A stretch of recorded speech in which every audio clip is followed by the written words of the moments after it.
Hey, Lindsay, Jay, it's Tuesday, October 5th.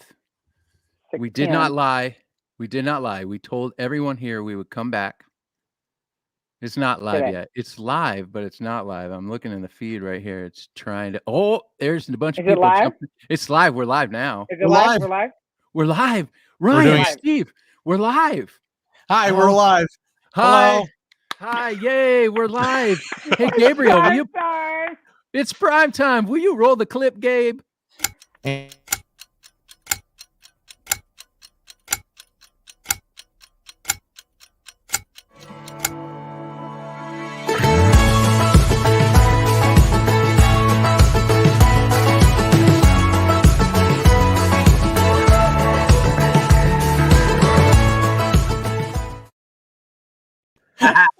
Ryan Burke. All right. Okay. We're off to a good start. There we go. We did it. Andy, take it away. I'm going to have to edit my name. What time is it? What time is it? It's prime time. It's prime time. What time is it? What time is it? It's prime time. It's prime time. Oh yeah. Ladies and gentlemen, boys and girls around the internets of the worlds, welcome to prime time. Tonight, please welcome the co-hosts of 60 Cycle Hum. Say hi to Ryan and Steve. Hey, guys. Hey, guys. You can't jam along on Zoom. You can't jam along on Zoom, but it would be cool if you could. I assumed I knew what key you were in, but then I definitely didn't. Well, it's charming. I love that. Hey, why don't we do stuff like that? You Because don't we'd actually have to have talent. Welcome to Taylor Primetime, ladies and gentlemen. Welcome in the feed to Taylor Primetime. Welcome, 60 Cycle Hum podcast, fellas. Right, Hey, everybody. How are you? Names? Who cares if names are right or names are wrong? Brian Burke. Brian Burke. That's your new name from now on. Yeah, I'll roll with it. I like it. Brian. I mean, it's his own fault for putting his name wrong on StreamYard. So I wrote I'm Ryan. well, It was on the intro card. That's how my name was spelled. That was done way before the show. Gabriel, producer Gabriel, already. He owned up. Yeah, he owned up. He already. All right. He doesn't have to. He can be like, I did that on purpose. Deal with it. Yeah. We And did I'm fine it was done on purpose. It's totally I'm fine. confused. It's all right. We got this. So Brian Burke. Yikes. There he goes. All right. Welcome, Taylor Primetime, guys. This is a Guitar Nerd talk show, and we got the nerdiest of nerds with us. 60 Cycle Hum. We're going to get into your podcast in a second because we're all big fans of it. I am a big fan. Lindsay, you guys go back a little bit. Andy, he's just a guitar nerd, so this is going to get exciting. This is going to be super great, happy, fun time extravaganza. It's been a while. We told you guys that we were going to change the format just a little bit. We're building a studio. I'm in the studio, but it's fake right now. I put some RLX behind me. Lindsay, as you can see, is not sitting next to me. And Andy, where are you? I'm in the North Woods, Jay. You're in the North Woods. How are the North Woods, Andy? They're beautiful. It's fall. It's officially fall. Andy have sent me a photo the other day. He texted me a photo of the Sam Ash Music Store in Buffalo Grove, Illinois. What were you doing in Buffalo Grove, Andy? I was visiting my mom. I was getting some coffee, and I saw your old work establishment across the parking lot there. My old work establishment. Well, maybe your mom will give us a question for the trivia question at the end of the show. What do you think? Okay, sure. Yeah. Awesome. Okay. My mom's watching for sure. Hi, Mom. We're here. Okay, we're gonna get nerdy into this talk show real quick. It's the Guitar Nerd Talk Show. Just a reminder: let's keep the feed clean and fun and happy, and let's not talk about politics and stuff. We can talk, however, if anyone wants to update me from time to time on the score of the Yankees Red Sox game, I will not be upset about that. Same pseudo format, right? We're gonna go through some stuff. Andy, do you have some songs prepared for this evening? I do. You do. We did not get any hate, therefore we will not be hugging haters. However, we did. Do you want to show us some love? Sure. We don't do it. We haven't done any shows, so we can't get any hate, which is kind of a good thing to keep in mind. That's true. Well, we do so get. true. We kind of get hate. We took like the whole summer off, and then we kept taking the summer off, We're and gonna that show the summer love. turned into the fall. So before we get into this episode, Andy, will you show us some love?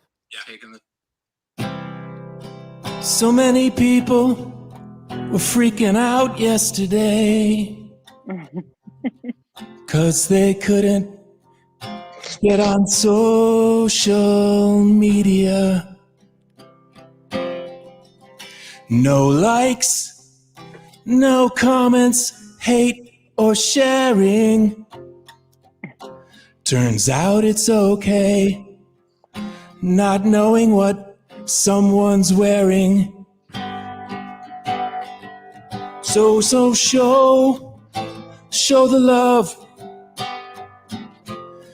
Pick up a phone, talk like a human, tell them they're not alone.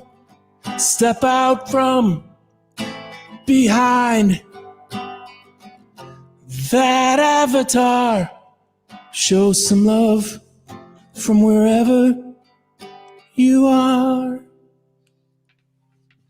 Oh, bravo. Bravo. Very nice. Andy. Hey, my mom said hi. See, I told you she's watching. Hi, Mom. There you go. That was great. So, guys, we How's like yours, to Mom?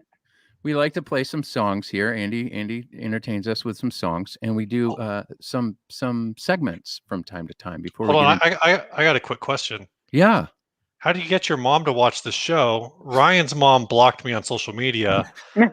My mom thinks that my podcast is preventing me from being a millionaire or something. You know what? Well, my mom lives in Michigan, and so it's our time together every week. That is the reason why. And at You the make your end, mom watch a podcast and you know what's going on in your life? I know it's wild, isn't it?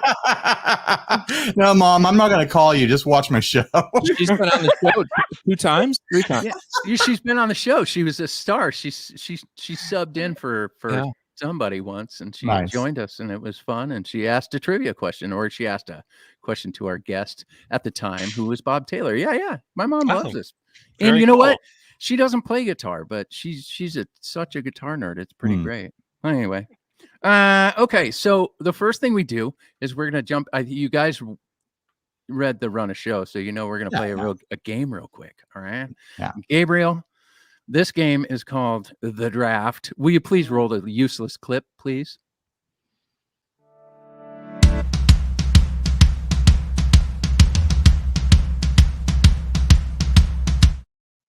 Oh, that's still the best one. It's still the best clip. useless clip. It's The best terrible and amazing at the same time. Andy, take it away.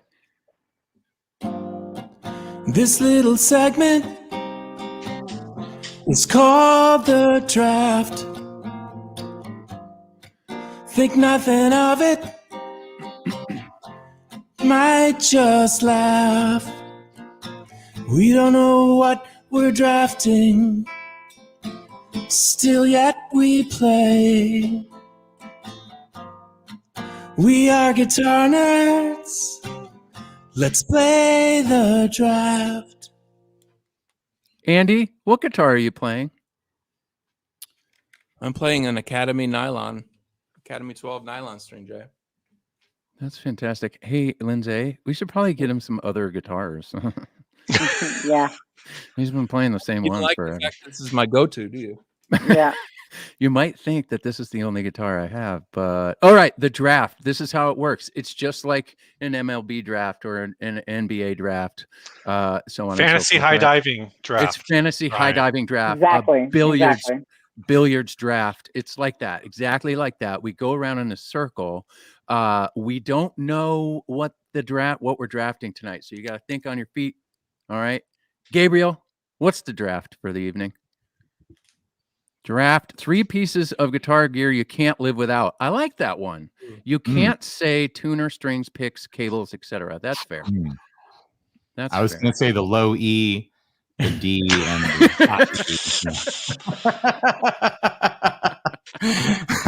the Exactly. You can't, but you can't, Brian. Okay, I won't say that. Brian. You can't, Brian.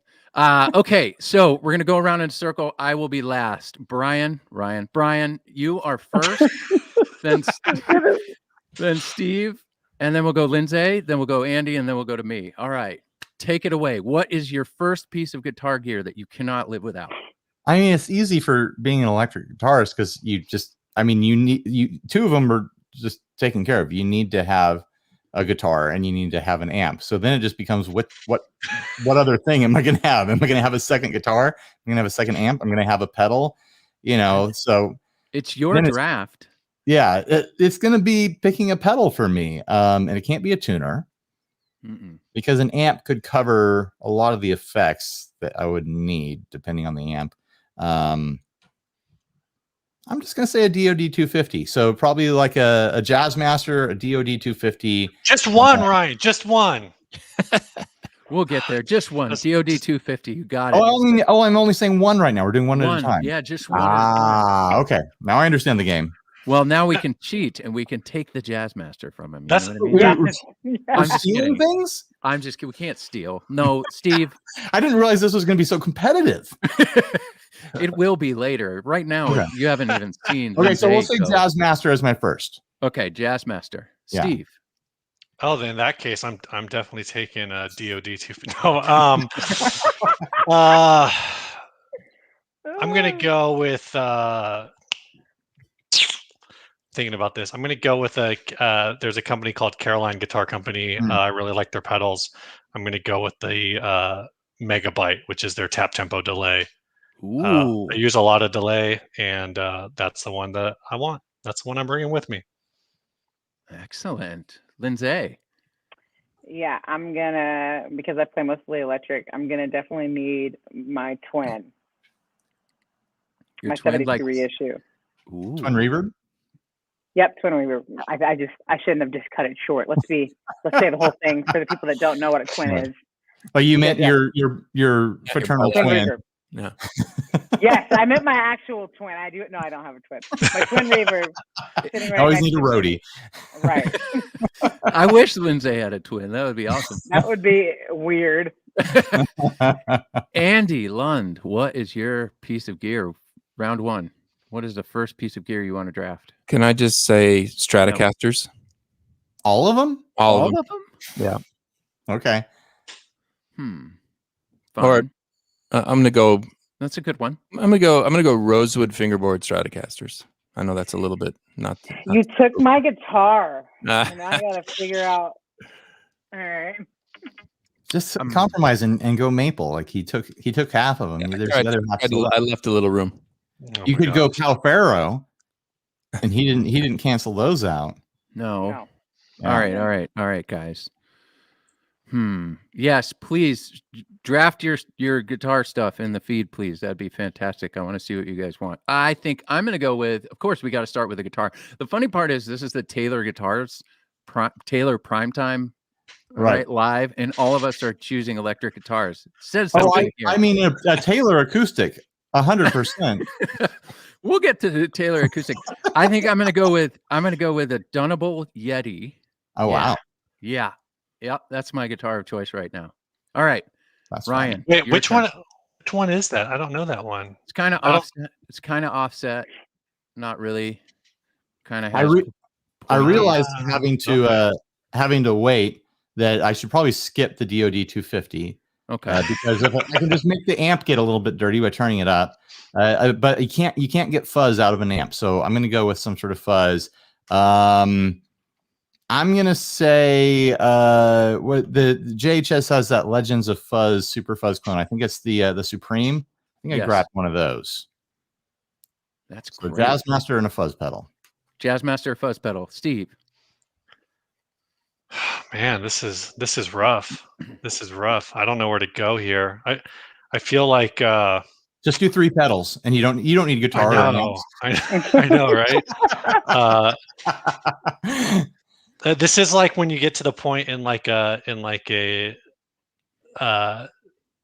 haven't done a baseball fantasy draft in a long time, but I always like to take like some super utility player. Ben Zobrist was like a ridiculous super utility player. You know, he plays like he was like active on like 4 or 5 positions in a fantasy draft, so it was always dumb. So I was like, oh, someone should just take the Helix. That's like the Ben Zobrist of gear draft, but I haven't actually used my Helix, so I feel weird drafting that. I'm going to take the Timmy, the Paul Cochran Timmy. It's currently going up and up in value because no one's making them anymore. But also, that's my go-to overdrive. A financial. No. I'll just grab one of these high value things. Yeah, I'll take 3 Klons, please. Yeah. I'm drafting a Klon in the first, a Klon in the second, and a Klon in the third. I can't play them, but I've got $18,000 worth of pedals. You know, Steve's got all those Klons. I'm going to have 3 Dumble amps, please. Oh, cash out. Don't need guitar anymore. So good. Moving to somewhere. Lindsay, what do we got? Yeah, I'm gonna have to. Ryan kind of helped me out there. I'm gonna have to. I have to have Strats, so I have to pick the maple necks, which is fine. Even the ones you're so like Rosa. All of them. I want all of them. All the Strats are gone now. All the Strats, okay. Man. We've cleaned up. He has Rosewood. I have the maple neck, so I think that leaves nothing for you guys at this point. You still left Palfaro behind. I mean, poor Palfaro. It's okay. That's what about the all Rosewood neck? Well, no, Rosewood's off. Yeah. Rosewood's off. Rosewood's off now. Maple's off now. Yep. Yeah. I want every brand. I want Fender Strats. I want Tom Anderson Strats. So you can't have any of them. Okay, all of them. Sure Strats. Even if they're not called Strats, we know what they are. They're Strats. Right. Okay. Andy, go ahead. What's your next gear item? Before we went live, we were talking about a Mad Max Future, right? Yeah. So yes. I'm always banking on that Mad Max Future. I think I'm gonna just pick a sturdy, reliable nylon string guitar, just for that Mad Max Future. So which sturdy nylon string guitar? I mean, like the one you just played, or you know what? The one I just played is just fine. Jay, I know that you're bored with my choice, but you know what? This is good that we're talking about used gear tonight, because this guitar has the original strings on it still. It's like the strings are 6 years old on this guitar. Good grief. And it's got a built-in tuner. It's got that's right. That's why. Because in the Mad Max Future, when there are no more batteries, that's going to be really helpful to me. You are going to need to weaponize that guitar at some point. Just That's the other thing. I'm not going to worry about it getting dusty out on the desert. All right. You won't need to worry about the battery. You'll figure out a way to run that tuner off of diesel. That's right. Diesel. All right, nerds. Here we go. Amp. I'm gonna go with an amp. You took all the Strats. I wouldn't have picked Strats either. Anyway, but you can have them. I'm gonna go with an amp, and I'm gonna go with. I have a Matchless Brave. Matchless Brave. That's what I would go. I can't leave home without it. It's actually here. I'm just kidding. All right, Ryan. For my, I'm obviously going to do an amp. I did a guitar pedal. Now I have to have an amp. 2 of the things that I picked, including this, I don't even own right now. So apparently I have a shopping list. I don't own that fuzz. I should hit up JHS and get one. But I just got back from Sweetwater. I was there last week, and I got to try the new Fender Pro Reverb reissue. Oh, wow. I think I need that amp in my life. I think it covers a lot of ground that, and it kind of like, it's like this transit, because I'm famously like a big Princeton reverb lover, but you can't really gig them because they're under 20 watts, and unless you're playing with a really soft-handed drummer, like there's just no way, especially if you want to stay clean. But the Pro Reverb is 40 watts. It's got a 12-inch speaker. It's got mids controls, which Princeton's don't have. It has the bright switch. I spent like an hour playing around with one. I was like, I need one of these. It did it for me. Awesome. Yeah. The Steve. reverb sounds amazing on it too. I feel like I'm Final. forced to take a guitar now. Everyone's taking a guitar. I guess I don't You have don't anything. have an amp. You have 2 pedals. Yeah, I'll but he could. I'll just run direct. Just Yeah, run direct. DI. I'm gonna take. I've got a personal Telecaster it's all customized. It was actually just a bunch of parts. It's like sometimes you customize things to get what you want, and sometimes you customize things because you look at a pile of parts and you go, "Yeah, they could all go together." And this is definitely in the latter part of that. But it's a Telecaster that has a Stratocaster pickup in the neck position and a fairly hot Seymour Duncan humbucker in the bridge position, and that's what I'm taking. Fantastic. He knows what he likes. He knows exactly what he likes. Lindsay, and your twin. Yeah, my twin and my twin. Strat. My twin and my Strat sitting right there. I'm looking at my pedal board and I'm thinking of the ones that I have at home. I have to have a pedal. Although I do play clean a lot, so maybe I don't need a pedal. Maybe I just want another guitar. Yeah, I play clean a lot. I mean, call me like old fashioned, but I really like my carbon copy analog. That's taking me. I have a timeline. I have a memory man as well, but I always use my carbon copy. So if I was going to take a pedal, it'd be that. Let me think. Hold on. You know what? I'm going to go guitar. And I'm going to Clock's ticking. Sorry, I'm going to go acoustic guitar. Andy Lund is on deck. I'm so glad you chose that, Lindsay, because I'm going to take the carbon copy. No! Yes. Right now. That was your last turn. It doesn't matter anymore. Sorry. I agree with you. It's so easy to use. It's just reliable. You can throw it off the truck. It works fine. Mm-hmm. You can borrow it though if we hang out. Okay. Because I don't have an amp. Okay, I'll let you borrow my my twin. Okay. Cool. When are they going to come out with a triplet reverb, right? Ooh, come on. Triplet reverb. Yeah, it's a joke about there's a twin reverb and now that they have to go. Mm-hmm. Isn't that just like a vibro of what was that model? There's a Fender model that's a 3x10. I don't remember. Oh yeah. Is it the Vibra King? I think it's the Vibra King. Apparently there's a Bandmaster 3x10, but I'm pretty sure it's the Vibra King I was thinking of. Steve is Googling right now. Every Googling amp ever made with 3 speakers. Lindsay, did you pick a guitar, or did you? I just said acoustic. I didn't go because Andy took the carbon copy, but it's fine. An acoustic guitar, just any acoustic guitar. I'd probably take my GT that I have right now. Yeah, it's a good My guitar. GT Urban Ash. I just like it. It's fun. I have too many. It's too hard. That's too hard to pick. I have like my dad's classical guitar that was custom made in Spain. I would probably take that one too, but I'm just confused. I can't do this. Okay, fine. Andy Lund, go. Did you pick? That's it? That's your choice? I think I went already. I picked the You carbon. did. You just It's your turn. All right, fine. I mean, that leaves me I went out like of turn, I guess. I'm sorry. I didn't know that. No, you're fine. You threw me off my games, but because now you had me regretting. But it's fine. Jay, it's your turn. Go. Oh, okay, fine. What did I say? I said a Dunnable, right? Yeti. I said a Matchless Brave. I'm into those guitars a lot. They're heavy. I like them. I should do something really interesting. I almost said lame. But like, you know what? We'll decide. I would usually say a Tube Screamer because I'm just a fan of good old fashioned Tube Screamer. And that would probably be where I would just, if it was normal life, but this seems like it's like the only 3 things I can ever take anywhere. And maybe a Digitech item, maybe.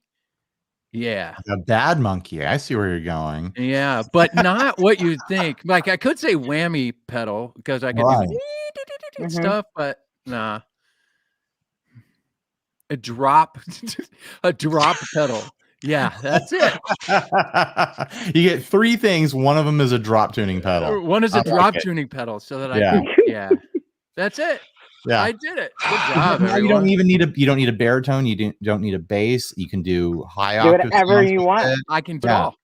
All right. Wow, that was a good draft. It only took 45 minutes. Now we got to get into the show. Ladies and gentlemen, Now we're warmed up. Let's go live. Brian Burke Yes, and that's my Steve real name. from 60 Cycle Hum. Welcome to Taylor Primetime. Lindsay brought you to the show. Lindsay, how do you know these fellas? So this is my first time meeting Ryan. I've heard his name, heard a lot about him through mutual friends that we have. One being hi again, yes. One being Steve, and Steve and I, we actually played just like adult slow pitch softball together for years. Sports. Man, Steve was one of the ringers I would recruit for my team. So seriously, I mean, I can't tell you how many moments Steve, like ESPN top 10 Sports Center moments Steve had diving for between you and Jerry, he used to work at Taylor actually too. Jerry, you guys cleaned up the outfield. Yeah. So thank you. I have trouble believing Steve would be intense at sports. That doesn't sound like the Steve that I know. I'm telling you. Steve, we're about to start a team again, Steve. We're gonna prove wrong. Awesome. So episode 50, Taylor Primetime. We've done 50 things, and that's pretty exciting. And we wanted to bring some true guitar nerds onto the show. So 60 Cycle Hum. We'll get into what that actually means for those who don't know what 60 Cycle Hum is in a second. But you guys focus on used equipment, right? Tell us about the podcast, how you got started, and then well, maybe Steve has a different way of telling it, but I always just say that Steve and I were podcasting for years before recording it. What we would do is we had our office jobs and we would just instant message each other Craigslist ads all day and be like, have you seen this? Look at this nonsense that someone's trying to sell. And we would sit there and just critique it and like go down rabbit trails talking about every single, facet of what we were saying. And then when we both started listening to podcasts, we both kind of had this moment like, we've already been podcasting. We might as well record it. Like someone else might find this interesting. So kind of like it all grew out of us just wasting time at our jobs. This was really when you could still find a lot of good stuff on Craigslist. I feel like that's it was pre-reverb, like before people were like buying local and flipping national sort of thing.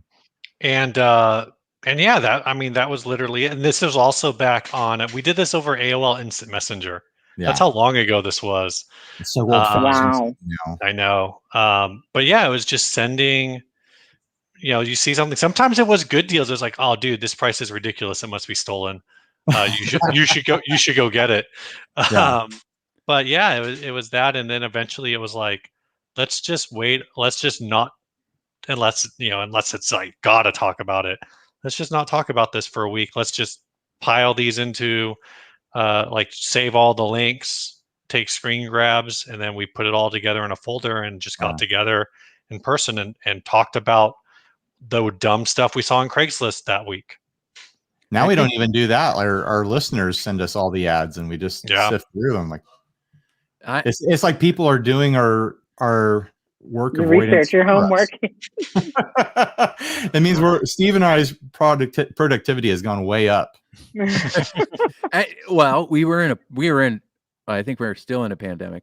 We're not going to talk about anything other than we're still in a pandemic, maybe. Mm-hmm. And are we? Maybe.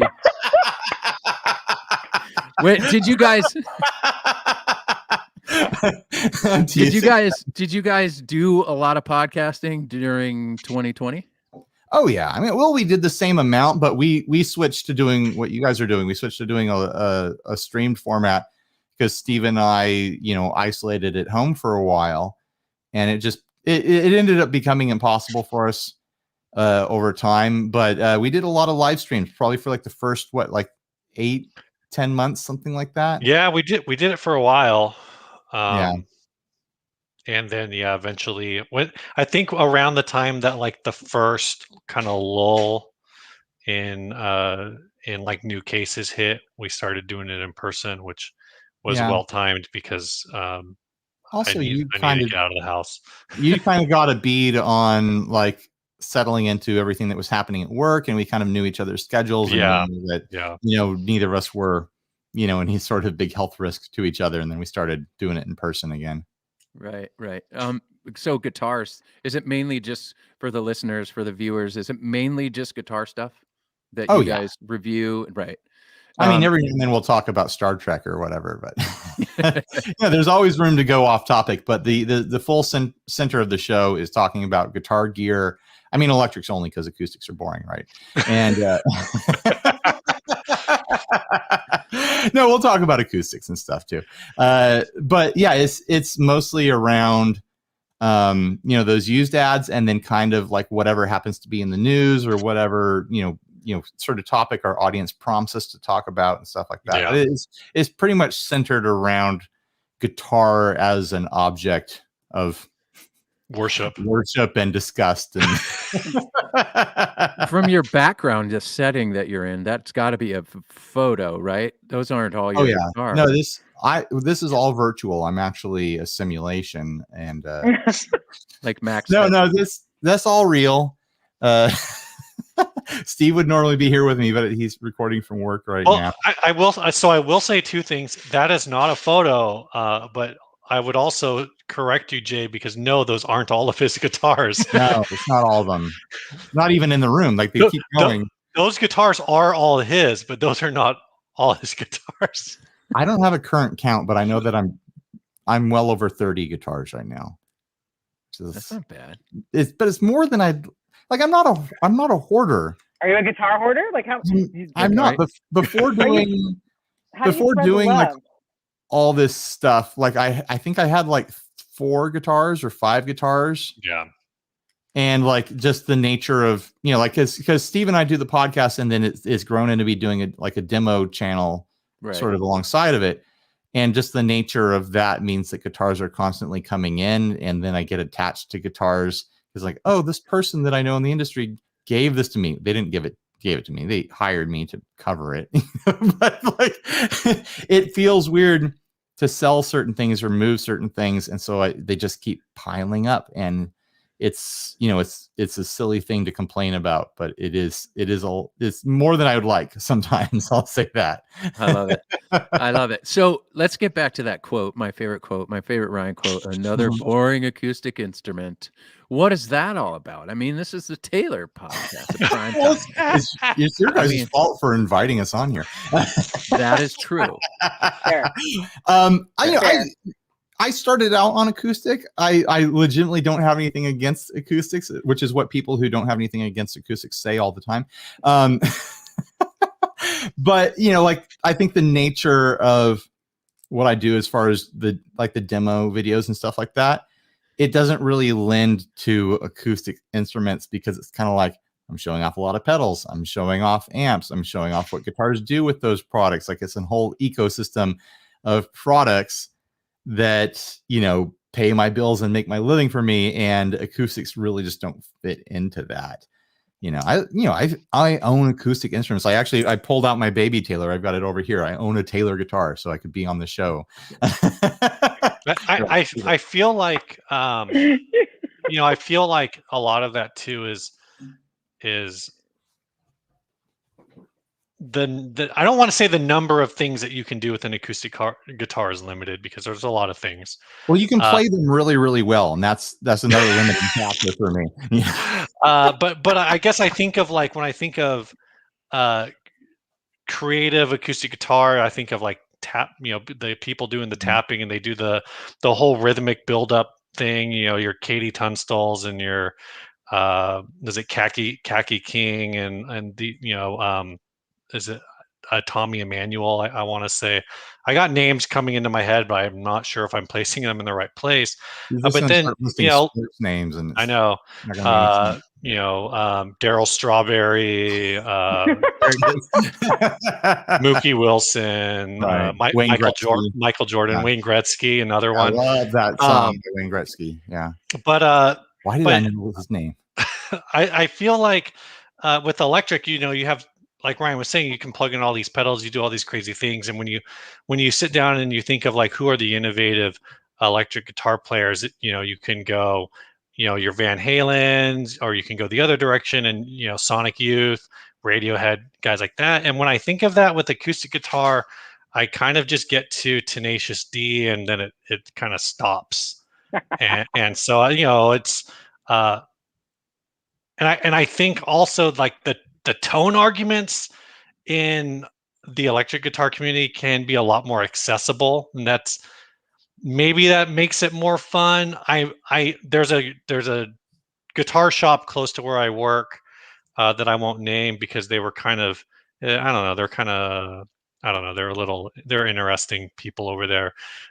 And basically they don't sell any. They're the kind of people who, like, you could give them an acoustic guitar and you blindfold them and they would play and they'd be like, oh, this is a spruce top, but this is from this year, and this is this back and sides, and they're going to hear all of those nuances. Right. They're going to know how many pine cones were on the tree. Yeah, they're going to know, what year, how much it rained the year that spruce was harvested or whatever. Right.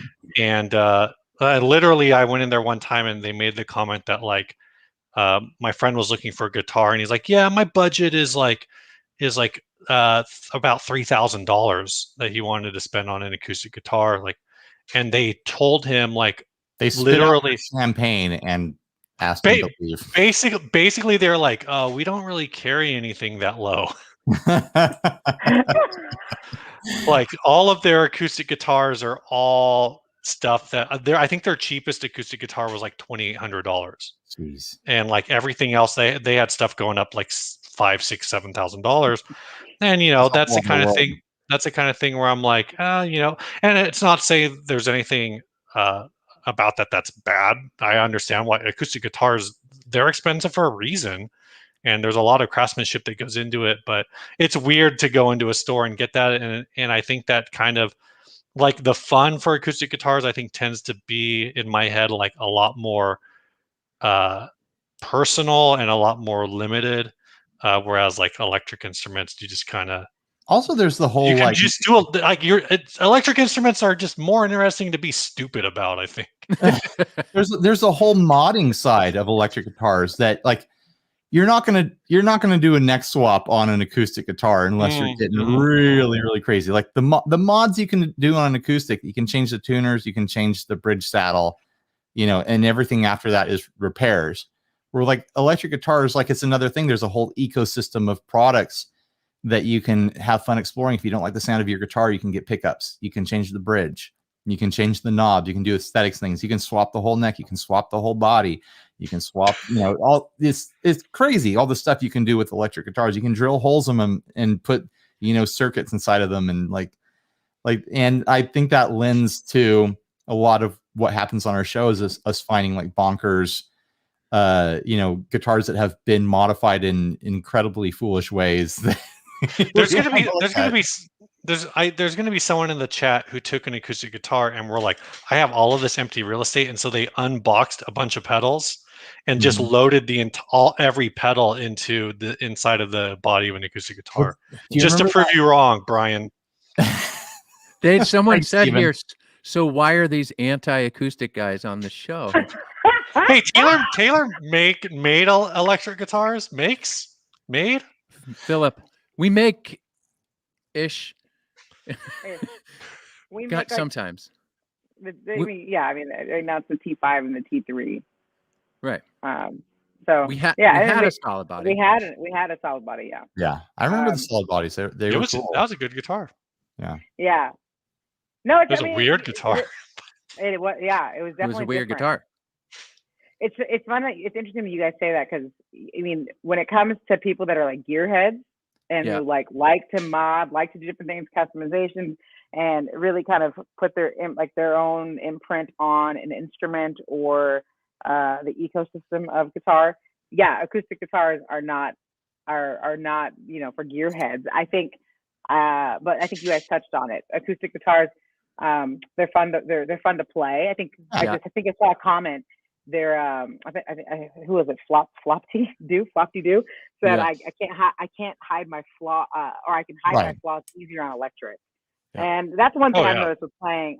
I play mostly electric, but I do play acoustic, and I started with classical lessons. Right, so I started with classical guitar, and I like to go back to acoustic and my classical guitar and try things that I would do on my electric, because it's harder and it keeps me honest.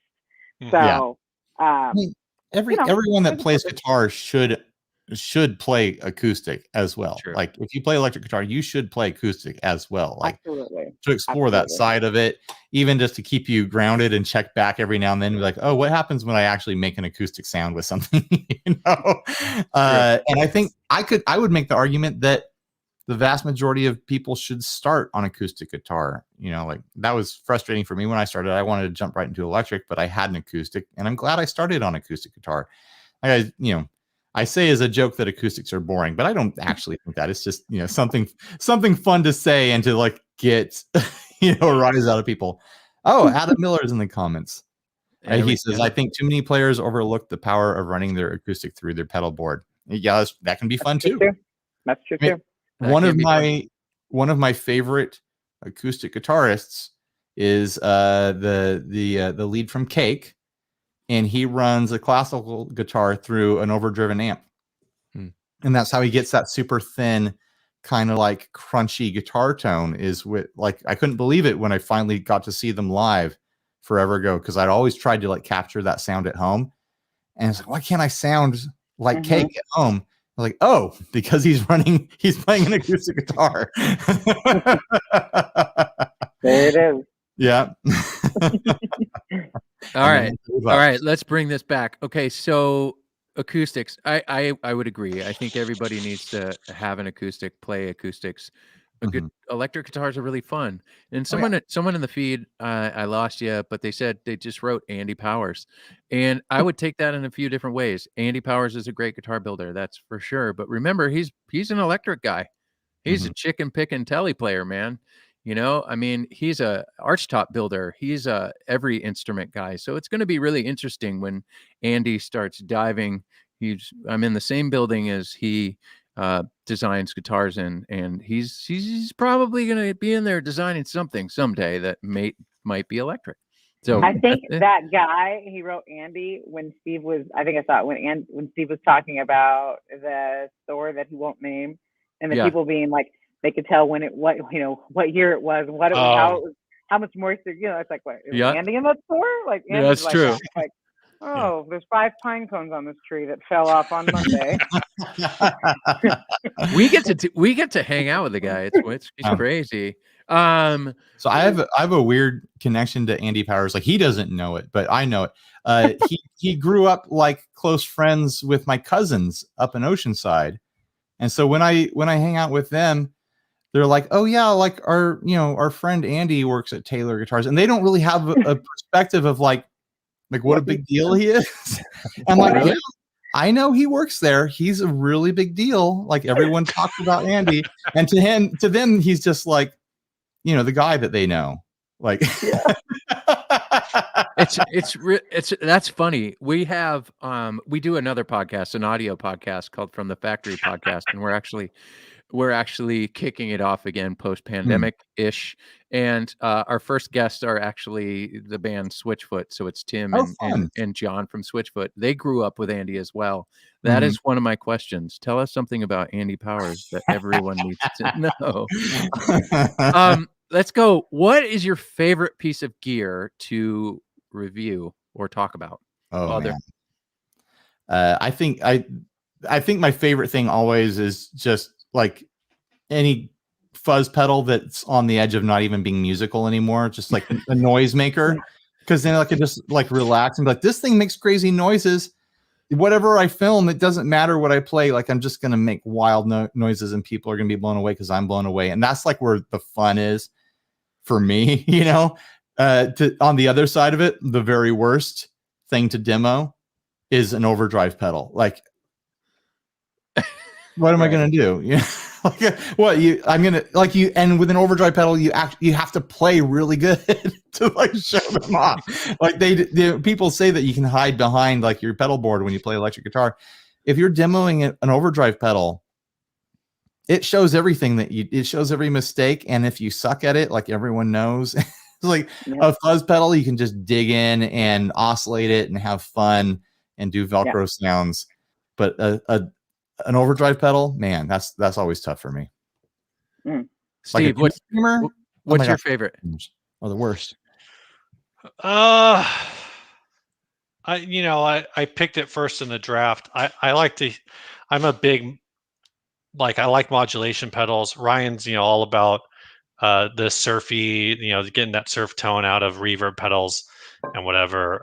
But I want that washy. I want to hear that weird like reverb or delay sounds where, especially, with a lot of delays, some of them, they all interact with their knobs a little differently, but I always like the ones that you can do like the 50s, 60s outer space kind of like spaceship sounds, or like, oh, this sounds like a UFO coming into land or whatever. So I think, it's getting into the range of like just making noises. Right. But I mean, if it works, it works. A lot of electric guitar players are really just on the edge of becoming synth players, if we're honest with ourselves. That's true. I was gonna say they're all soundscapers now. Yeah. Just trying to find unique, interesting, fun sounds. Yeah, and people like tease and say, "Oh, you're just playing your pedals," and it's like, yeah, I am. That's what I'm talking about. Roland says, I run my Academy 12E through my Line 6 pod. That absolutely. Yeah, the pods are fun. But I would probably play Meshuggah songs. Okay, keep going. Okay, so a big thing, reverb. We're all fans. Maybe we're fans. eBay, Reverb. Oh, the site. Yes. Craigslist. Yes, Reverb. This site, reverb.com. Mhm. Can you give us some pointers? We got some people. I mean, buying used guitars, it's okay, folks. You don't always have to buy a brand new guitar. Right. Do you have any pointers? Always buy a brand new Taylor every chance you get, right? Yeah. What he said. Give us some pointers. Give us some pointers. Give us some things to think about. How do we know if it's going to be legit? How do we, I ordered some stuff on Reverb and gotten it, and it's like nothing like the folks talk about. I mean, it's hard. The thing that's nice about Reverb is that they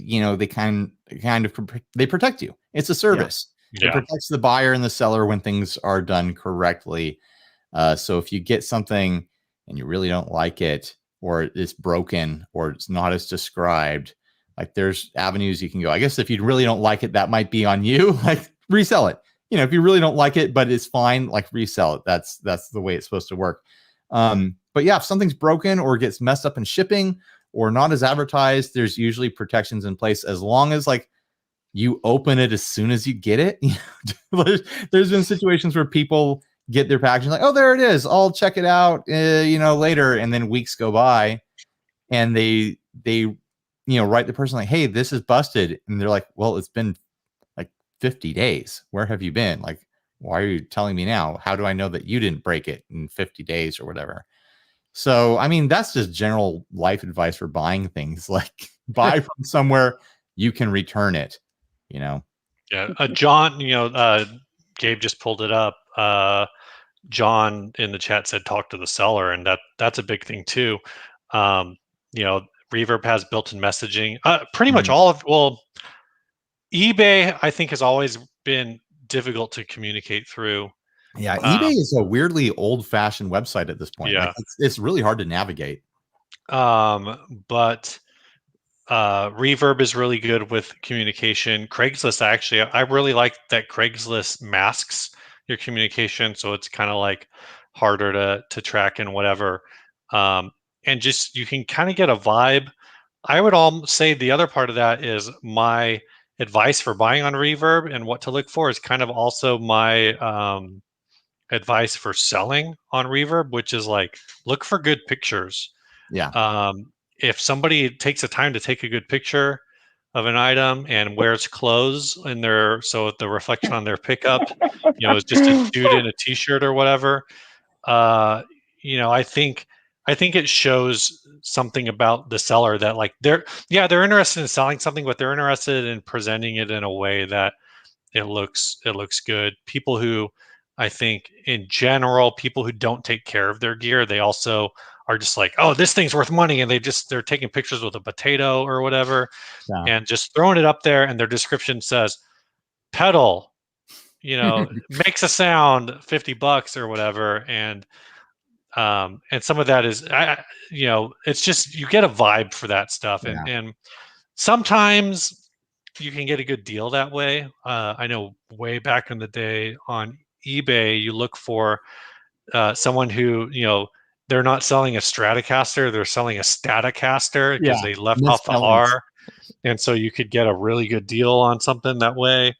But at the same, like I said, at the same time, like if you just want something that's no risk, look at feedback, reach out to the seller. You can usually get a good vibe just through messaging what they're all about, if they're going to be easy to deal with, if they're going to ship on time, things like that. Like the seller and buyer kind of review system on there is, it's kind of useless in a way, because everyone they do 5 stars. Like you just do it as a courtesy, because like you're afraid if you give someone less than 5 stars, they're going to give you less than 5 stars. Like I think they need to tweak that system, because it doesn't give you a really good impression of what's going on. I wonder what, like, I mean, this is a Taylor Guitars podcast, and you probably have a ton of people who are acoustic players watching this, maybe even exclusively. Yep. I would feel really weird about buying a used acoustic guitar off of Reverb. I'd want to, with an acoustic, I'd want to try it in person first. Like electrics are different because you can tweak so much and, change so much, but an acoustic, like there's not as much as you can do. Like if the neck is, messed up a little bit, you can adjust the truss and whatnot. You can change the saddle, you can change the tuners, but like if you get it and you just don't like, the wood on it, you don't like the way the wood sounds, you don't like the way it feels, like you're stuck with it. Like it's not the same as an electric where you can modify so much. So that, I guess it's probably not as huge as an issue as it feels in my head, but I'd feel kind of sketchy if I was going to spend decent money on an acoustic guitar off a website. Like I'd need to make sure that returns were possible. That's interesting. Yeah. That's Andy. Have you had any positive and or negative experiences on Reverb? No, not really. But I'm thinking, as we're talking about this, the majority of the gear I've bought has been used in my lifetime. I like the fact that it's somebody else has beat it up a little bit. I don't worry about something that's brand new. I like the fact that it's been tried. I think that some of the things that when people are looking at when they're buying acoustic guitars are the same as what you guys just talked about. The good pictures are going to tell you what the wood looks like. And if you get a good vibe from the person you're talking to, and this person says, this is how I've been using it, this is how I store it, this is how it's cared for. It hasn't been baking in a closet or a garage for years. It's been in my house. This is where my humidity level is. Total geek stuff, right? Right. But I think that there are reputable stores, there are reputable people, and I don't have problems taking a chance on that. You can usually ask, you get the same thing. You get nerdy questions like, what's the relief at the 12th fret? You ask those questions, and the people who really know the answers, you can feel good about it. And with Taylor guitars with an NT neck system, you don't really have to worry about it because you can get it neck reset anyway. So you can change the neck angle on the majority of our guitars for the last 25 years that have been built. So I'm not going to say that someone should go buy this because I don't know a lot about. I know the model numbers. I can't say if it's good or bad. The pictures look decent.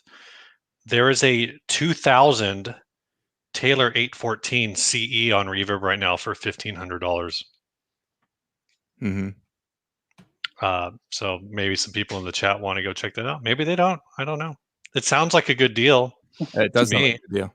And that's a really good price for that guitar for an 814 CE. That's our flagship. It's such a good guitar, good tone, really nice, rich low end resonance, and then nice top end clarity. So yeah, it's got some. It's the seller, took pictures of that. There's a bunch of places, I guess, where the clear coat is flaking off, but it doesn't look like anything structural. And I mean, 21 years old. If you're not putting some scratches in the guitar after 21 years, you're just not playing it, right? Like it's just, I always say, like, when you see a guitar that's older, a couple decades older, and if it's not beat up, if it's not, if it's not showing wear, that's almost a red flag to me, because it means that it wasn't fun enough to play. Like, you want to see a normal amount of wear on a guitar that's a certain age, because that means it was being played because it was fun to play. If you see a guitar online that's, outside of some sort of closet classic that's going to be, a museum piece or whatever, like, if you want a player's guitar, then it should look like it was played. And that is an indicator that it is a good guitar, because otherwise, like, why didn't someone play it? I've had really good luck buying used stuff over the years. And like you said, Ryan, it's easy. You can just sell it if you don't like it, and you're not. It's already depreciated, so you're not really going to take a hit on it. The Les Paul that I played the most when in the last real band I was in had the headstock had broken off and been re-glued back on and refinished, and it was heavy as hell. But it was my guitar, man, and it was the sound for that band, and it didn't bother me at all. It wasn't shiny. It wasn't worth a ton of money, but it was solid. Right. Yeah. I important. I have two questions. Well, one, did we ever have them tell us the definition? I know, I'm sure we know it, but the definition of 60 cycle hum, what it is. Did we ever do that? I don't think we had them do it. We haven't. I was gonna. I drew a little arrow to move it to the bottom now, because so now that we know what their podcast kind of covers, use gear, talking about pedals, talking about guitars, like what is? Who came I up got with the like name? 3 more questions, and then we'll take some questions from these folks over here if they in the feed if they want to ask questions, or we could just move the podcast on and wrap it up. So anyway, check this out: 60 cycle hum. Let's go there. What is 60 cycle hum? I guess if most of the exclusive acoustic players in the audience wouldn't know. Maybe if they do recordings, they would know. It's just the static noise that you hear when you plug in a guitar, especially one with single coils. It's the electricity going around and around and around, and around that electronic pickup, and you just hear it when you plug into your amp. And then if you have a humbucker, those 2 coils cancel out that hum, which is why it's called a humbucker. There's not really any good, real rhyme or reason why we picked that name. We were throwing names back and forth, and that was the one that was like, yeah, that could be a show name. Yeah. I mean, but that's what we always say. But I know a lot. We were also in the early days always pretty quick to point out that 60 cycle hum is usually the thing that, it's this unwanted noise that nobody really wants to hear. Yeah, it's perfect for us. So I was like, yeah, it's perfect. Like, and ladies and gentlemen, that's why we brought them on the podcast. Right. That is why we brought them on Taylor Primetime. All right. That's so great. So pedals, real quick. I got a pedal. Do you guys have any favorite pedals that you would add to that acoustic guitar signal chain? We've got some folks out here want to know about pedals for acoustic guitars. I honestly feel like a delay is a good choice for an acoustic. Just give you it gives you like a simulation of like a physical space, like things are bouncing around a little bit, doing rhythmic stuff. You're doing like palm mutes and taps and stuff like that. You can get, a beat going while you're playing and play along with it. Like, if I was going to plug in an acoustic guitar right now and pick a pedal, a delay would probably be my first bet. Steve, what would yours be? I don't know if it would be my first pick, but one that I've used in the past that I actually really like is chorus. You put a nice chorus on there. It gives you that 3D depth. If you run it a little faster, you've got like instant fake 12 string. Not as good as the real thing, but in a pinch. it gets it done. So yeah, that's what I would go with. I got a good question. Compressor. Oh, go ahead. You want to say that up real Lindsay, quick? no, go ahead, Lindsay. Well, so I was gonna say, and this is a reminder for us, a reminder for the chat too. Like, since we're a guitar nerd podcast, so not all of us play acoustic. Some of us play both. So for the people that dabble in both worlds, electric, acoustic, or just electric, or maybe even our T5, what are some of your go-to, like, if you could only pick 4 pedals, what are some of your pedals that you think, hey, this is what a guitar player should have to really kind of set you up for some good gigs? In general, like, if you had, like, should have. If someone's trying to build a pedalboard right now, like some of the people in the chat, they're like, I want to build a pedalboard. What are the 4 that I need? Obviously we know we need a tuner. So what are like the 4 pedals or 3 pedals that you would recommend? Like, this is a good start. This is going to get you some good gigs. I think if we're talking about acoustic guitars or just any guitar. No, guitars. Okay. In general. All right. Yeah. Well, you're going to need some form of dirt. So you're going to want to decide, do you want overdrive, distortion, or fuzz, depending on the music that you like. If you like bluesy stuff, you want an overdrive. If you like metal stuff, you're going to want a distortion. If you like kind of like vintage and psychedelics or stuff, you're going to want a fuzz. Then you're going to need, there's time modulation and then there's modulation. So do you want chorus for like that 80s sound, or like to lush it up and thicken it out? Or do you want like I'm going through all the classes of pedals right now. Just name them. Name them all. Yeah, phasers, flangers, all that, tremolos, or a modulation pedal. If it was me, I would pick a tremolo as my modulation. And then, there's delays and there's reverbs, your time modulations. And then there's stuff outside of that, like freaky stuff, like, pitch modulations, like your whammies and stuff like that. Yeah. But I think any normal guitarist could agree, like, you need a dirt pedal, at least one, some sort of modulation is nice, and then a delay and a reverb is, a good direction to go. Man, I'm just gonna go boring answer on this, man. Do it. Tuner. She said no tuners. Oh, she said no. Tuner. Yeah. I just said, because I think everyone knows you have to have a tuner, or should have. I don't know. But I played a lot of shows where the other bands did not bring tuners. That's funny. Do you, just piggybacking off of that, and then Jay, you can go to that one question. Do you find, do you have a specific way you like your signal chain to be? Signal chain question. That was it. You took it. You did great. Did I? That's it. Yes. You read my San Francisco Giants hat. Go Giants. You want to go first, Steve? You can do a long rambling answer this time, and then I'll do like a 2-second answer. Yeah, I'm gonna. Well, I mean, so there's some conventions. There's certain pedals that you have to put first. Right. There's certain fuzzes that, because of the way they're designed, they want a specific input impedance. So if you put them anywhere besides first in your pedal line, then they're just going to sound a little off. So typically, your fuzz overdrive is going to be first. If you want a wall, maybe you put that first or near the front. There's a lot of debate over where a compressor should go. Some people want to put it at the beginning. Some people want to put it at the end. Yeah. Both. Yes. Yeah. Some people do both, and again, it kind of depends on how you're using it. So if you want to, if your picking is uneven, and so you're trying to fix that from like a playing standpoint, then you want to put your compressor closer to the front of your signal chain.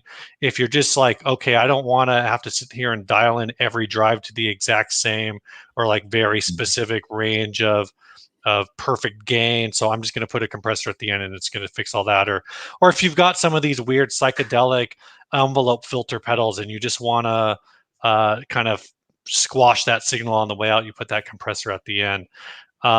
After that, so drives, I usually go like light drive to heavier. So dirt, so I'll go like, my board is actually fuzz, and then an overdrive, and then a volume pedal. I put a volume pedal before, I go high gain.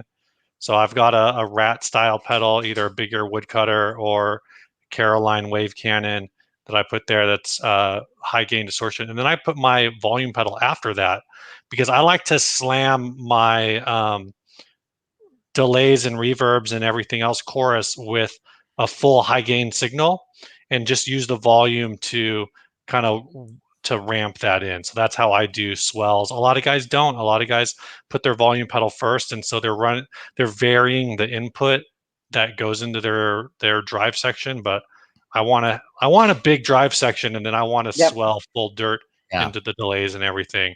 Swell full dirt, Mom. Swell full dirt.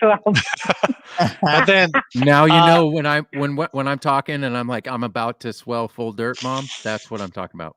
All right. That's hilarious. And then Ryan and I will differ on this. Though he's trying to bring me over, is I think I put tremolo last after reverbs. Well, that's what I do. So maybe I'm doing that now, then before I put tremolo before reverb. Yeah. The thing that I do that makes people upset on the internet is that I put my reverb before my delay. Some people, like most people, prefer their reverb after their delay, right. But the reverbs that I use have that little surf drip on it, that little like that sound, and I want the delay to catch that and repeat that. Where if the reverb was after the delay, then it wouldn't catch that and repeat it. So that's really the only reason that I do that. Oh, I might swap mine. That's interesting. All right, we got some questions from the feed. We're gonna go with these questions real quick. Cool. Craig has a great question here. Q, delay or reverb, and why? Both. You had to pick one. Both. Well, you have to pick one. I'm gonna. I mean, it depends. If we're going in between pedals, it depends on what amp I have. If my amp has a good reverb, then I'm going to go with the delay. But if my amp has no reverb, I'm going to go with the reverb. I'm going to use reverb more often and more heavily than delay. And so I almost need that as an always on for a lot of the stuff that I do. What about you, I'm actually going to go the opposite here. I'm going to go delay. I'm assuming the amp doesn't have reverb, right? Right. No, I see you going delay instead for sure. But I'm going delay too because I'm kind of gonna. I don't actually like as much as I like big delays and weird whooshing delays and whatever in most live applications. I can rely on the delay a lot more rather than the reverb because I'm going to get my reverb from from just the size of the room. Right. That's gonna give me enough. Yeah. I mean, the type of reverb that you would use, like I use a very specific type of reverb. The type of reverb you use, you could ask the guy at the board to turn it on. Right. Like, hey, give me a plate reverb. Yeah. All right. I got another one from Craig. Recommendation for a simple looper for practicing over chord changes. That is a great question, Craig. So I have a recommendation. As he leaves. I've got to unplug it.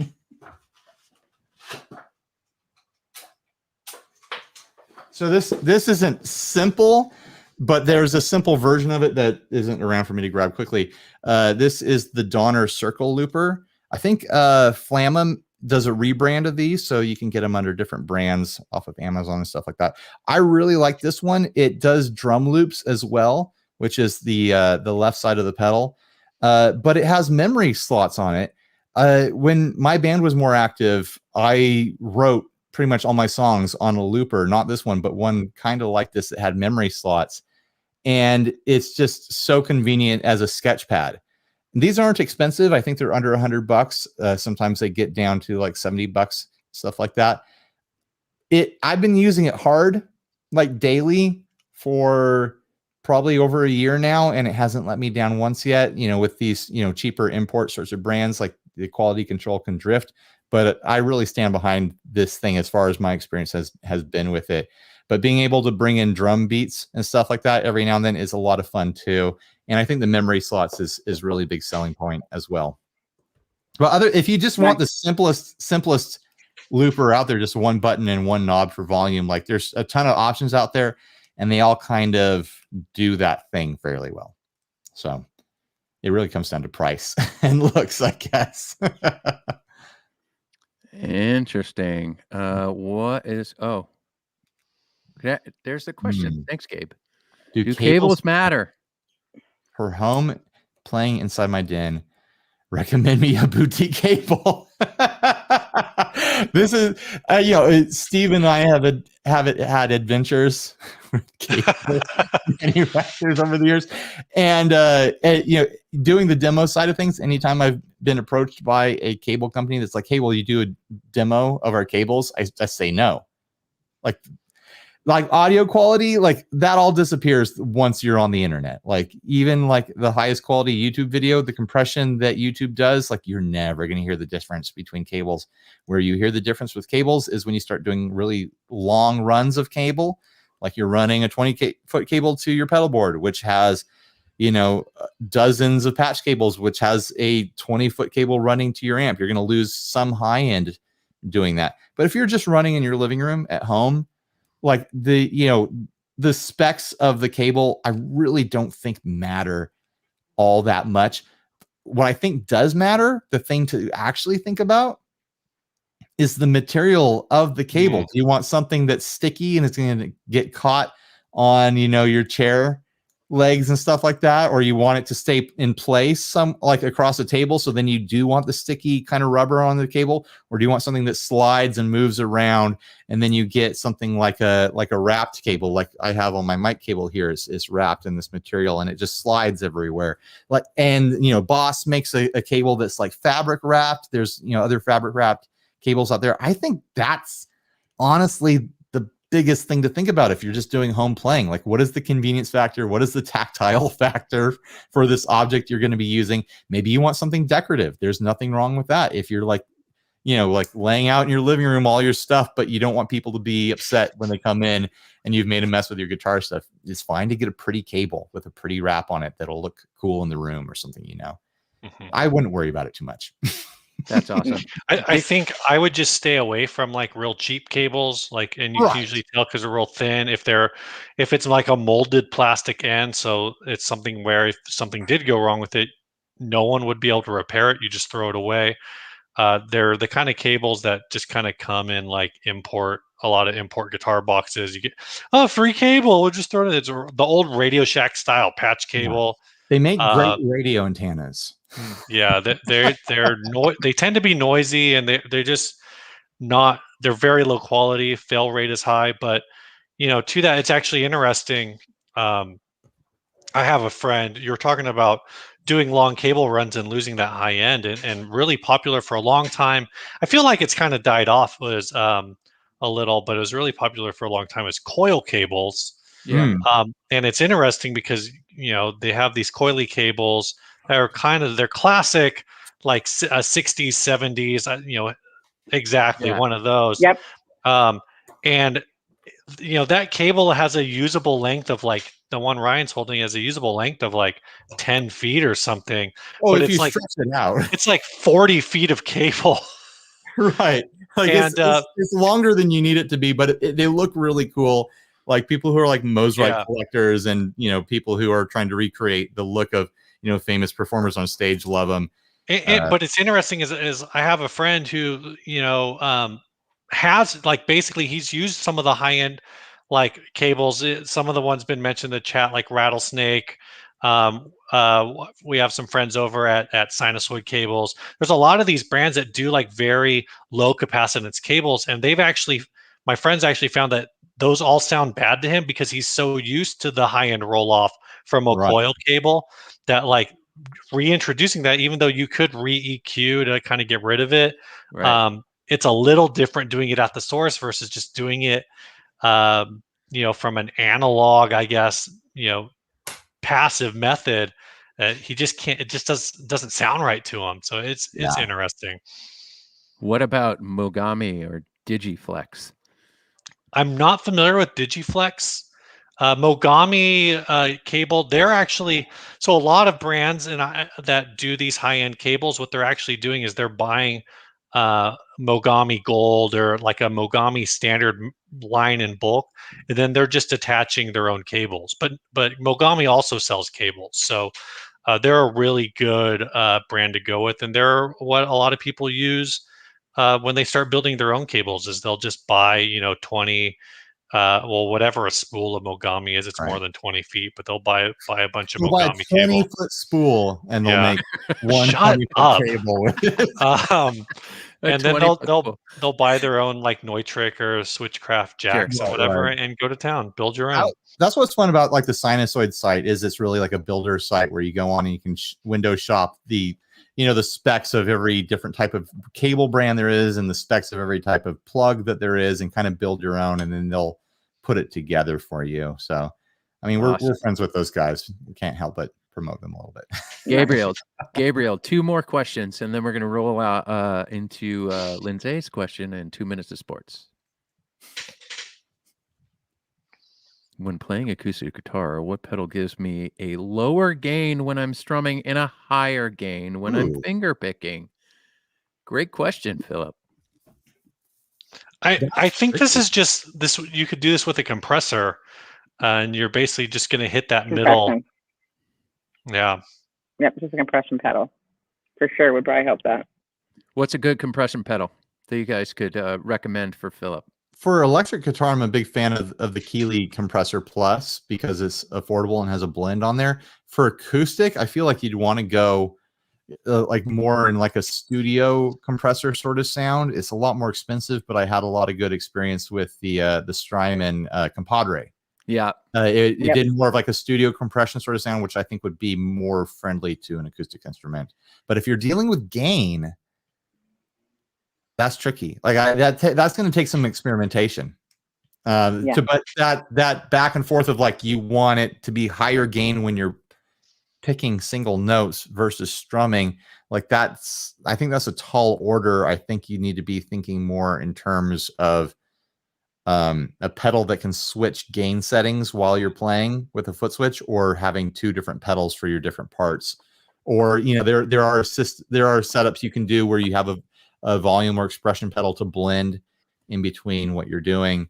But that's a tricky thing to nail correctly, that exact application.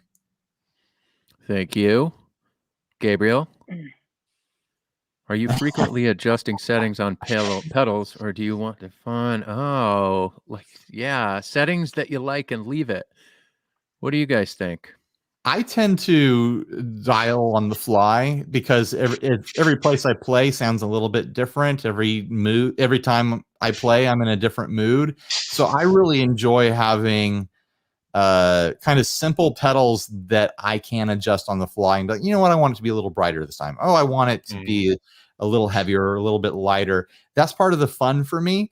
Not everyone's like that. You know, if you like everything to be the same every time, I think digital modelers are a really smart way to go these days. Like anything with presets, you want to lock it in and never lose it. Like they've become so good. You know, the digital modelers, any modern digital modeler can get you some really great sounds. And that, you know, but I like to mess around on the fly. Like I leave my pedal board out and let my kids play around with it and change all the knobs. And, you know, I roll up to a gig and like, well, I'm starting over from scratch, and that's fine with me because that's what I like to do. I love it. Steve, what do you think? I'm more of a set and forget. I will tweak things a little bit if I'm depending on what guitar I decide to play that day, but for the most part, I'd say I'd just leave it alone. It's like, these are the drive settings I want. If I'm playing a guitar that's got a little lower output, then maybe I'll add a little more. I'll adjust it, but I'm not making anything big. Yeah. Right. I mean, a big part of playing with pedals is treating them like an instrument and learning them as an instrument. So like I really encourage people to pick, you know, the overdrive they're going to use and use it for a while, really get to know it instead of like just constantly selling and buying and trying to find something that's going to work. You have to spend some time with pedals and really learn them before you can actually judge if it works or doesn't for you. Like you have to learn it the same way you learn any other instrument. There's 2 last questions that came in. This one's great. This one's great. Have you ever glued a button to its best setting? There's Mark. He's a regular on our channel. I'm assuming he means a knob. Sure. I've never.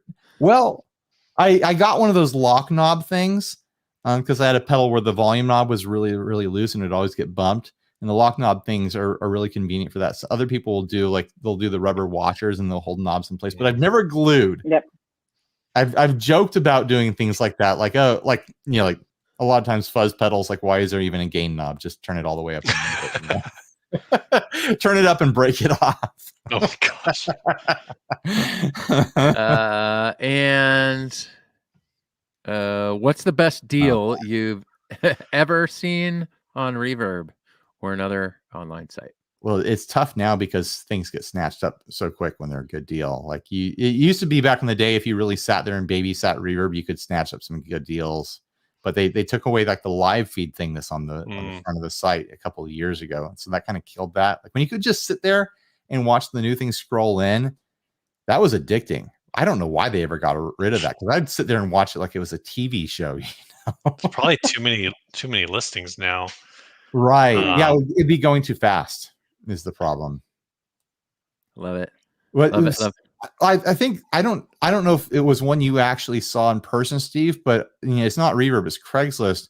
But in my head is the legend of the 7 enders found in the attic. Yep, that was one from San Diego. That I found that one. So The there was 7 enders. years ago. I tried to buy them. Oh, so it was you? Okay. And then when I couldn't buy them, I told the person selling them that they were listing them for way too low. But there was some listing on Craigslist where this person selling said that their I don't know, maybe their spouse died. I don't remember the exact details, but they had these 7-ender guitars in the garage or in the attic or something that 7-ender being that the first letter in Fender looks like a 7. Is that stylized F? Yeah, and this is, you know, this isn't like pre-internet, but it's pre-social media largely, and so you couldn't. It was like MySpace days. Yeah, you could, if you wanted to, the person could have taken their pictures and put it on like the Gear page or Harmony Central or something and gotten some more information. Have to know about those things. Right, exactly. and so they just they were up, and I think they were like asking, I don't know, something stupid cheap, like $100 or $200 a piece. And by the time that I got a response from I think I said like, oh, I'll give you like $400 a piece. Yeah, but the story was like, oh, my husband died. You know, yeah. he was like 97 years old. Like these have been in the attic for decades. Yeah, no, they again, so they could have been like 60s Fenders. Who knows what model? I think they were oh both. My gosh. I think they were both mid 60s. One of them, it was like there was a matching set, like mid 60s Stratocaster and jazz bass.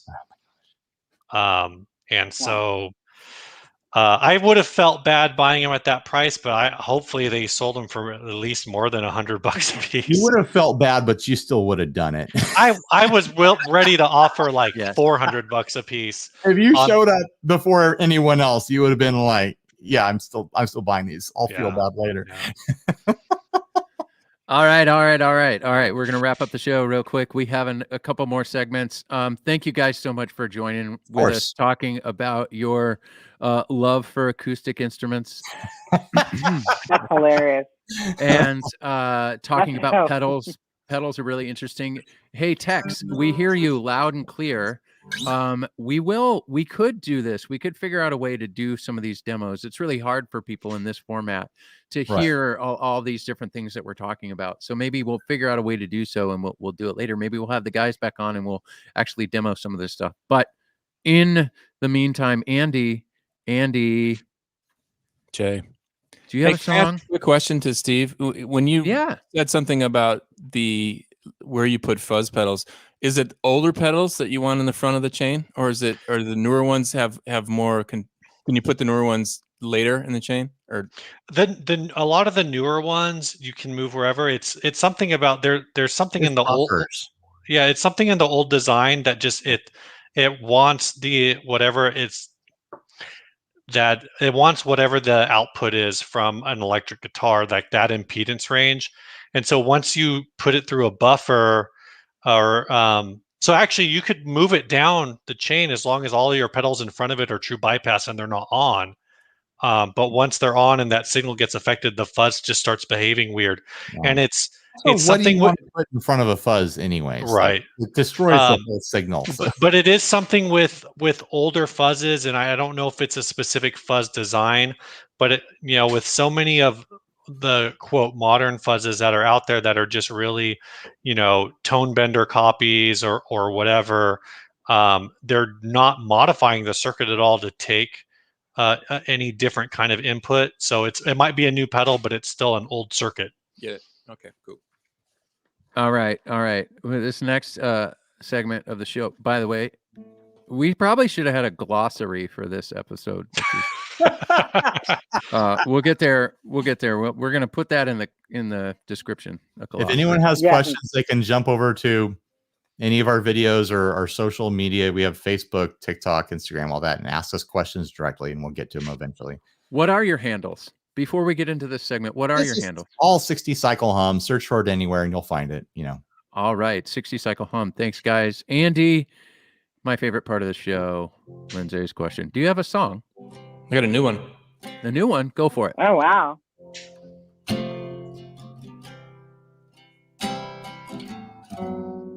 The questions are never the same. Some really test your old brain. What would you, who would you, where would you, what would you say to Lindsay? Lindsay.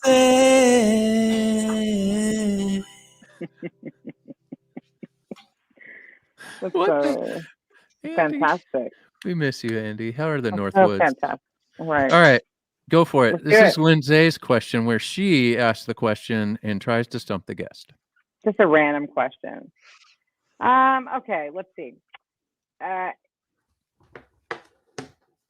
If you could be maybe it's TV. Actually, if you could be an expert in just one thing, like an absolute know-it-all expert in just one thing, what would it be? It doesn't have to be guitar related either. Maybe it is. Maybe you're the best guitar player ever, but then you know nothing about pedals. I don't know. You can do whatever you want. Being an expert in one thing doesn't mean that you can't be an amateur in other things. Like, Don't find a loophole. but like now, if I'm going to be an expert in just one thing, and now I'm thinking of scheming things that would make me money. Like if I could be an expert at stock trading or something like that. But the reality is, it would be better to be an expert at relationships and being a human being. That would probably be the healthiest way to go. It's a good one. That just feels like a shortcut. Like, I would be an expert at making everybody in the world get along. I'd be an expert at being kind. Yeah, It's good though. It's a cop out. No, It's a pageant answer. I'd be an expert at predicting, the ponies at the track. I love that. What about you, Steve? Oh man, I think I would just be an expert at hitting a baseball. Yeah. So you go pro. Okay. I love it. Love it. Hey, if you're in the American League and all you need to do is hit, you don't need to throw or catch. It's true. Does this count towards the 2 minutes of sports talk, or is it No. bonus? No, it's really because we have a little song, a little intro, a little thing. Okay. Andy, you want to go for 2 minutes of sports? Gabe, we don't need the useless clip. Let's just hear Andy sing.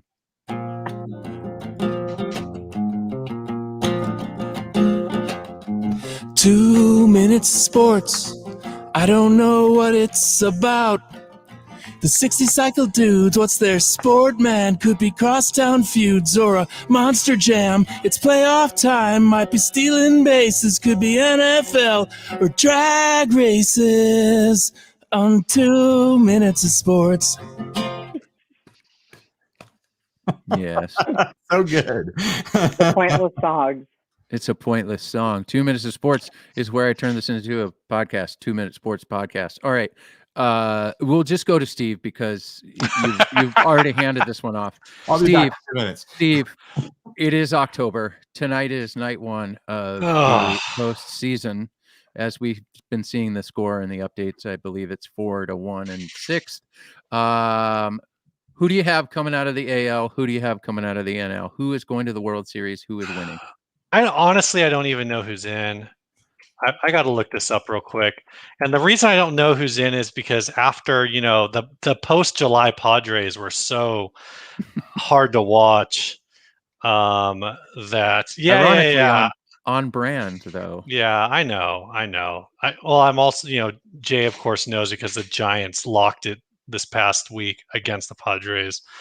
That's true. But I think out of the American League, Tampa is just a hard team to go against. They're just stupid in the way that they build their teams. So I like Tampa coming out of the American League. Out of the National League, I don't know. I think you gotta. I think it's kind of as much as I don't want to say it. I think the Giants are kind of having this weird Cinderella season. It's Cinderella in that I think they were originally supposed to finish like 4th or 5th in the West, and they've been in first place since literally like the end of April or something. And so Giants, Tampa Bay, and I mean, I hate to say it, but I don't know. The Giants just have been finding a lot of ways to win all year long. So I hope you're right. Yeah. Good for the Giants. I hope you're right. And I hope they're having a good time. Brian, thank you for your 2 cents. We love it.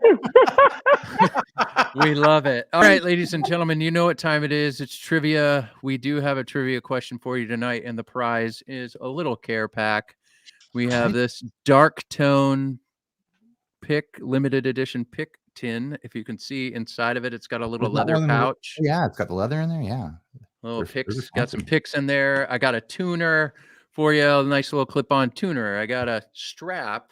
You can tell me when you email me at primetime@taylorguitars.com if you want black or brown, the suede strap, and a USB to USB-C dongle for Mac. No, I'm just kidding. The Taylor stuff only. You don't get my adapters. All right, Gabriel, you guys know the rules. Gabriel and Paul Tobias are not allowed to answer the questions, although Paul probably knows the answer. We got the question here from somebody close to the show. We love it so much, and it has absolutely nothing to do with guitar, so get your Googles ready. Get your Googles ready. Gabriel, please show the trivia question for tonight. What years did the Chicago Blackhawks win the Stanley Cup? Yeah. Go Red Wings. This is for the audience. This is for the audience. Yeah, this is audience. They get to throw it in and Urban Ash. Yeah. Urban Ash 19. Oh, keep going. No, all of the years. Andy, I think we need some music. Most days, it don't matter how much useless stuff you know. Here on the Primetime part of our show is trivia. You might just win some swag. Trivia. A park and holding the goodie bag. Trivia. Oh, does anybody have it? Nope. It's going to take forever, Jay. It is going to take forever. Is this a trick question or something? I should have got my mom on the show. It's not a trick question. Andy, come on now. We're gonna have nice hate mail this week coming out. They're gonna be like, we're totally gonna get. We're trying to get some hate here. Okay, let me give you a hint. They have 6. Stand step. Wait. Someone had time to look it up. Oh, it took us so long. There's all those dashes in there. There's a lot of that's when it's hard to tell if that's a winning entry or if you're just trying to talk about an Ibanez guitar model. Right. Is that a Ibanez. Ibanez. All right, you win. That's a great one, man. Send us an email at primetime@taylorguitars.com. Stand step 3. And we will get you your prize on the way. You can tell me what you want, black suede or brown suede strap. Guys, gentlemen, lady, thank you so much for hanging out with us tonight on the show. Of course. Folks, we appreciate you in the feed. Yeah. We are back talking nerd gear. Next week, we're going to dive into some Taylor shapes. Back to Taylor we go. Thank you for episode 50. Thank you, Brian and Steve from 60 Cycle Hum podcast. We appreciate you so much. Thanks for hanging out with us. All right, everybody, go watch some baseball. Andy, you want to take it away? What was it? What was it? It was prime time. It was prime time. What the heck was it? What was that? Well, that was prime time. Thanks to the 60 cycle dudes for coming on the show. We hope you had a nifty rural time. And now we all know Steve digs his modulation. Yeah, he likes the washy sounds. Outer space sounds from the 60s. Try and move compressors around. Yeah, well, Ryan says he likes the noisemakers. It's hard to demo overdrive. Yeah, open your packages right away. Make sure they ship on time. Things you learn on Prime Time on Tuesdays. Thanks, guys. We'll see you all next week. Have a good night, everyone. Thanks for having us.